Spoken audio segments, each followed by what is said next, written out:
Masih bersama saya Budiman Tanrujo di Satu Meja The Forum. Adi Prayitno. Dari surat Forum Purnawirawan TNI, siapa yang paling mendapatkan keuntungan dengan surat yang meminta agar terjadi pemakzulan terhadap Gibran Rakabuming Raka? Kalau dikalkulasi belum kelihatan siapa yang mendapatkan untung, tapi kalau melihat suasana hatinya, yang paling bahagia itu memang rasa-rasanya PDIP. PDIP bahagia? PDIP. Misalnya ketika mendengarkan salah satu elit PDIP, Bang Hugo Pereira mengatakan ini akan dibacakan di paripurna. Sementara kalau Golkar beda dong. Wah, ini prosesnya sudah panjang, sudah taat konstitusi dan seterusnya. Yang ingin saya katakan adalah ketika ada kaitannya dengan wakil presiden, ketika ada kaitannya dengan Jokowi, hal-hal yang sifatnya pemakzulan, saya kira satu-satunya partai politik yang paling bahagia pastilah PDIP. Nah, yang kedua, Bang, apa yang disampaikan oleh Bang Kodari, Bang Sukur, belum baca, belum sampai suratnya, ini kan jawaban-jawaban normatif. Di negara kita kalau sudah bicara tentang DPR, elit berkehendak, besok pun itu jadi barang, ya. Bang. Kun fayakun, semudah kita membalikkan telapak tangan. Kan kita melihat bagaimana korespondensi historisnya. Ada revisi yang terkait dengan undang-undang pilkada, 7 jam selesai. Tanpa dibaca. Itu tanpa dibaca ya. Undang-undang ketok magic, Abang dah. Artinya apa? Kalau soal isu pemakzulan ini sudah sepakat pada level elit, besok pun jadi. Kalau pada level elit tidak mau, besok pun tidak jadi. Jadi elitlah kunci dari segala-galanya soal pemakzulan ini. Jadi Bang Sukur ini jangan pura-pura nggak tahu juga lah. Bang Sukur, selain jawaban tadi yang Bung Adi mengatakan normatif, betulkah PDIP yang mungkin paling berbahagia sebenarnya? Ya, saya tidak tahu arti berbahagia itu ya. Karena feedbacknya kan tidak ada hubungan langsung ke partai kami. Nah, ini kan persoalannya. Forum Purnawirawan itu melihat mungkin ada hal-hal yang tidak pas. Nah, jadi kalau misalnya Mas Adi mengatakan bahwa yang paling berbahagia, mungkin saya tidak bisa mencari definisinya. Karena berbahagia kan berarti ada sesuatu feedback yang berpotensi mendapatkan keuntungan secara politik. Ya kan tidak mungkin dari kami jadi wakil presiden kan, kecuali udah siap-siap nih. Nanti yang menggantikan dari PD Perjuangan jadi wakil presiden. Seandainya itu bisa berlanjut. Ada mahasiswa ketawa loh, Bang. Itu loh. Jadi ya,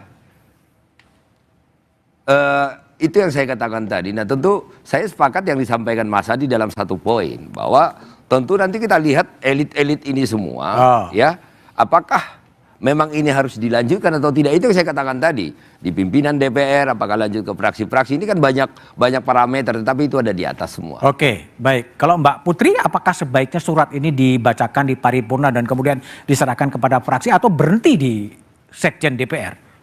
Ya, karena saya bukan pimpinan DPR, mungkin itu Mas Bud bisa tanyakannya ke pimpinan DPR. Sebagai anggota DPR, sebaiknya gimana? Kalau sebagai anggota DPR, saya sih pengennya pertemuan Pak Prabowo dan juga Bu Mega kemarin di hari lahir Pancasila itu dilanjutkan dengan pertemuan bersama mantan-mantan presiden lainnya. Jadi kan kita ngelihatnya adem dalam kondisi ekonomi serba ketidakpastian gini, melihat elit mantan-mantan presiden yang bergabung dalam satu meja itu kan memberikan kita secerca harapan bahwa kekompakan ini bisa kita bawa sampai bawah. Jadi itu harapan saya pribadi sebagai seorang anggota DPR. Oke, baik. Bung Kodari? Ya. Harapannya gimana kalau dari KSP? Apakah surat itu dibacakan di paripurna, kemudian dibahas di fraksi-fraksi, atau ya udah selesai aja gitu? KSP tidak punya posisi untuk punya harapan terkait dengan surat tersebut, karena suratnya tidak ditujukan ke KSP. Tapi kan pernah juga disampaikan kepada Presiden. Ya, kita cermati aja perkembangan nanti, karena sekali lagi surat itu ditujukan kepada DPR, jadi saya kira bolanya ada di DPR. Di Pak Sukur dan kawan-kawan. Bukan dulu Pak Wiranto mengatakan jangan ke sini dong, tempatnya salah alamat. Sekarang dikirim ke DPR, bilang bukan dikirim ke KSP. Ya kembali lagi, menurut saya dikembalikan saja kepada konstitusi kita. Kalau memang terkait dengan pergantian presiden dan wakil presiden itu kan semuanya ada aturannya di konstitusi kita. Yang seingat saya garis besarnya adalah baru bisa diberhentikan itu kalau ada pelanggaran dari DPR yang dulu, berat, serius, lalu kemudian itu dibawa ke Mahkamah Konstitusi, dan dari Mahkamah Konstitusi kalaupun misalnya dinyatakan bersalah baru kembali ke MPR. Jadi prosesnya masih sangat panjang, dan saya kira itu yang saya maksudkan, bahwa kita kembalikan semua kepada konstitusi. Oke, baik. Kang Gunggun, gimana Anda lihat tadi kalau Mbak Putri kan mengatakan kalau elitnya rukun, bawahnya rukun.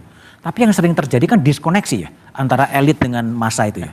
Elitnya ngomong apa, masanya ngomong apa ya? Iya, itu kerap kali memang ada gap antara apa yang dilakukan di elit dengan yang di bawah. Tapi ya saya sih di poin tadi, perjumpaan presiden dengan mantan-mantan presiden penting. Terlepas dari apakah itu bagian dari impression management atau bukan. Tapi substansi perjumpaan itu penting. Hanya masalahnya adalah sekarang menurut saya harus juga ada semacam rembesan ke bawah ya dari apa yang dipraktikkan atau dilakukan oleh elit, Mas Bud.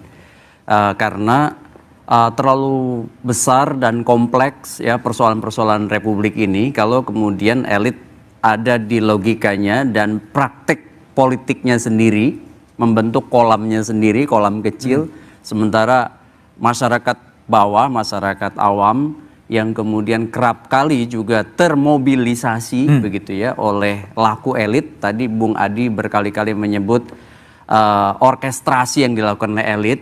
Ternyata misalnya masyarakat itu lebih banyak menjadi penonton dari keriuh rendahan apa yang terjadi, sehingga kemudian terjadilah yang disebut dengan perilaku kolektif masif ya. Perilaku kolektif itu kan dicirikan dari proses penularan, bukan kesadaran. Sehingga yang terjadi bukan partisipasi politik, melainkan mereka ikut dalam rombongan-rombongan orkestrasi yang dilakukan oleh elit. Padahal saya melihat penting ada banyak artikulator yang mewakili suara berbeda dari tengah masyarakat termasuk partai. Dalam konteks ini seperti PDI Perjuangan. Saya mendukung kalau PDI Perjuangan memang memosisikan ya sikap dan posisi politiknya itu tidak kemudian berada di kekuasaan, melainkan di luar kekuasaan. Meskipun tentu pola hubungannya bisa konstruktif dengan pemerintahan yang saat ini berjalan. Sehingga ada artikulator ya dari suara berbeda, dan itu bagus sekali bagi PDI Perjuangan juga. Contoh misalnya kan insentif elektoral sudah pernah dialami, signifikan. Dimiliki oleh PDI Perjuangan pada saat PDI Perjuangan 2 periode berada di luar kekuasaan eranya Pak SBY. Nanti selalu ada diskoneksi antara elit dan masa. Kang Gunggun, terima kasih Adi, Pak Sukur, Bu Fitri dan Kodari. Presiden Prabowo Subianto berkata, kalau tidak sanggup silakan mundur sebelum saya ganti. Tapi soal kekuasaan tak cukup diselesaikan dengan reshuffle. Ketika sejumlah wakil menteri rangkap jabatan jadi komisaris. Ketika satu keluarga duduk di banyak kursi, kita pantas bertanya, apakah ini meritokrasi atau nepotisme yang dipoles rapi? Bung Hatta pernah mengingatkan, negara tidak boleh dijadikan alat oleh satu golongan untuk menindas golongan lain. Kekuasaan harus kembali pada akal sehat. Kekuasaan harus punya empati di tengah korupsi yang merajalela, PHK di mana-mana, dan hukum dan konstitusi yang bisa diakali.